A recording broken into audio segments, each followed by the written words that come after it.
This book right here, Being Mary Rowe. It is, I have to say, his favorite book. And he has been interviewing me on several of my titles, and we will continue on that trend until all the titles are done. So thank you, Ed. I appreciate you being here. And do you want to introduce yourself or do you just want to start? Well, you've introduced me. My name is Ed Oldford. I guess my proud one of my proudest titles is being an avid reader. I love reading, so we'll go with that. There's a few other titles I could bounce around, but right now we'll go with avid reader and intrigued with being Mary Rowe. And yes, full disclosure, she is my favorite. So we'll go. We'll see as we get into outcome. She's my favorite. Maybe not. Others, maybe the challenge is for them to read it and they'll figure out. Maybe. Well, we'll see. Anyway, let's jump right into the interview. So being Mary Rowe, Ida, where did that come from? That's an interesting title. It was always Being Mary Rowe. I looked at the census. I found some uh, people that like in the 1900s, common first last names. Mary was always common because it was predominantly Catholic. And Rourke happened to be one of the names of, it wasn't a big name, like it wasn't spread across a lot of places in St. Mary's Bay, but it was there. And I remember my grandmother talking about the Rourkes from the other side of North Harbour. So that's kind of where Mary Rowe came from. And she is Mary Rowe because she wasn't married. And many people were I guess recognized by, like, if there was three Marys, there'd be Mary Jean, Mary Paul, Mary whoever. But because she wasn't married, she was Mary Rourke, and it was easier to say Mary Rowe than Mary Rourke. So that's where Excellent. Mary Rowe came from. So now we've talked about the room upstairs. I think we've talked about If I Cry, I'll Feel the Ocean. Author Ida Linehan Young. Now, we know she's a writer. We know she's an author. We know she's a mother. We know she's a grandmother because it's all in your dedication. But what else or what other title does Ida Linehan Young carry around these days? Um, well, I've always carried around a renovator, renovator. I'm a builder. I like to work with my hands. So I like to build things. I like to tear things down and build things back up again.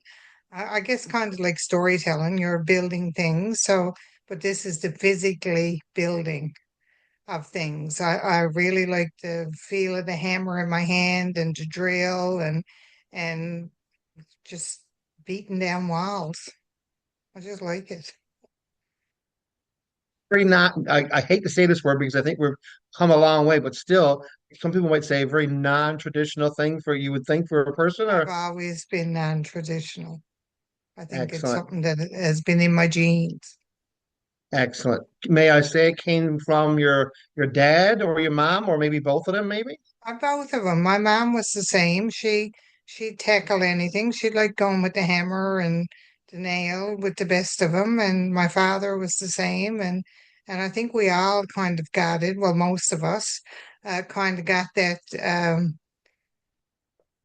building things because you had to, not because you kind of wanted to, but you had to learn things because you had to, because there wasn't money to buy have a plumber come in or have a carpenter come in, so you learn to do things on your own. Excellent. The book dedication now, you can go elaborate as much as you want, but I'm really intrigued. The book dedication is to a little boy by the name of Parker Edward Thomas Young. Who is he and why is he important to Ida Lenahan Young? Well, he is the love of my life.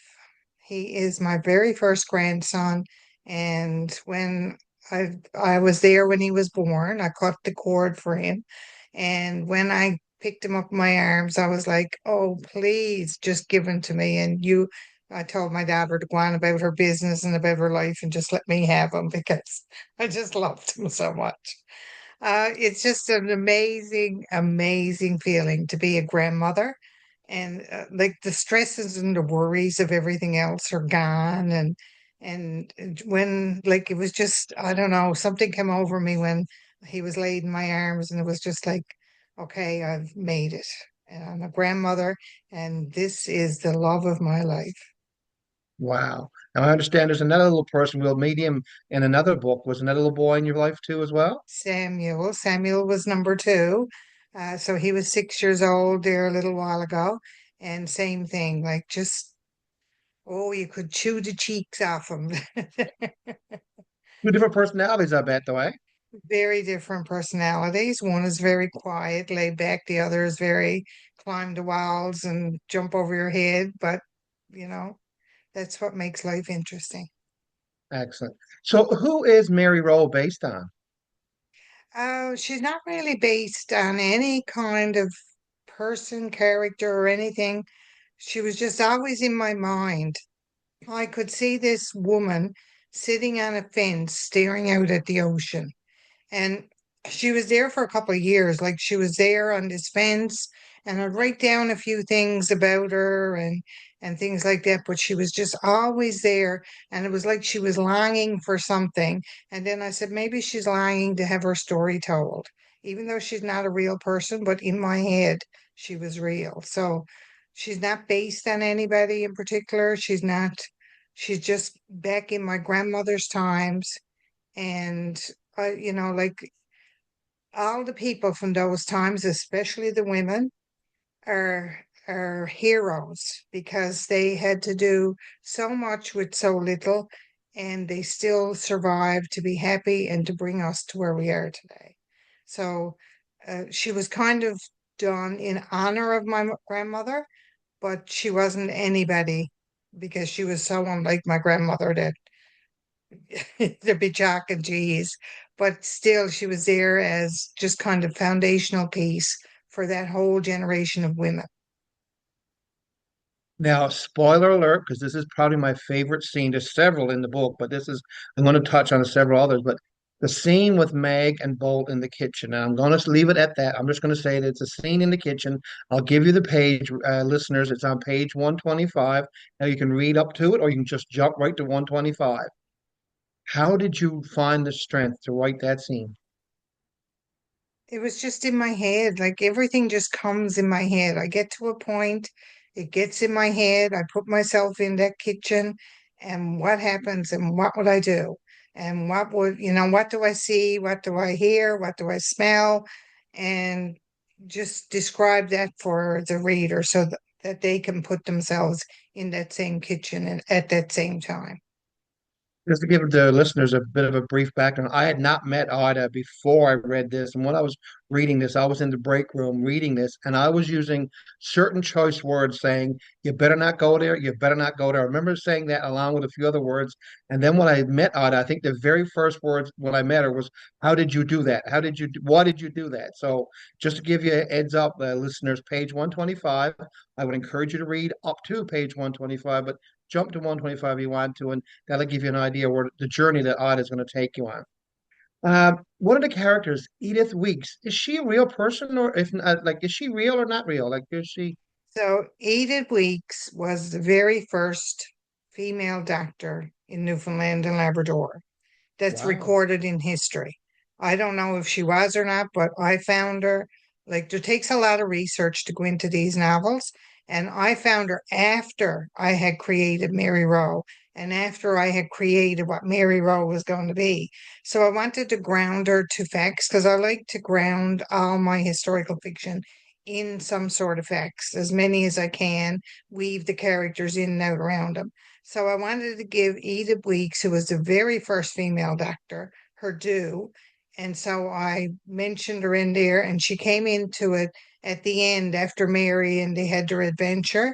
And she kind of um, became, Mary became her mentor because Mary was in boats, like she wasn't registered at the hospital or anything. So that's kind of how I played it up to say that Edith was the first one, but Mary Rowe was really the first one, even though she was fictional. Wow. Just going back to your research and what have you, I noticed a lot of back from Boston to Newfoundland, Newfoundland to Boston. What was that? Was that a big activity for a lot of Newfoundlanders? Well, all my father's family, except for one brother who went to Montreal, every and one sister that stayed here, but the rest of the family that lived were all gone to Boston. Like they left as at a young age. They got married there and they didn't come back. And that was the norm for people because there was nothing in Newfoundland really for them at the time, unless they went fishing. But even to go fishing, like there was villages every 200 kilometers, say, or less. No, would have been, sorry, a lot less than that, but it would be based on fishing grounds. So the more people on the fishing ground, the worse off the whole family would be. So most of the people just had to go because there was only so much room on the coast for like to allow a village to get so big, right? And then everybody Okay. else had to go off. And people became adventurous and wanted to see the world and wanted to see beyond their community. So a lot of people went. And then when the first person went, they sent for the second, the third, the fourth, until everybody was all gone, just about. Wow. So I understand you've connected with your family in Boston, though? Yes, so I did ancestry DNA and I started to find some people that were related to me. And based on my first book, No Turning Back, a couple of people reached out to me who they hailed from Boston, but they live now in California. So I got people like in California, just all over the place, out west in the States, down south, like just in different areas. And funnily enough, not many of them are in Boston right now. Boston was their tipping point into America, so they're gone all over the place. Wow.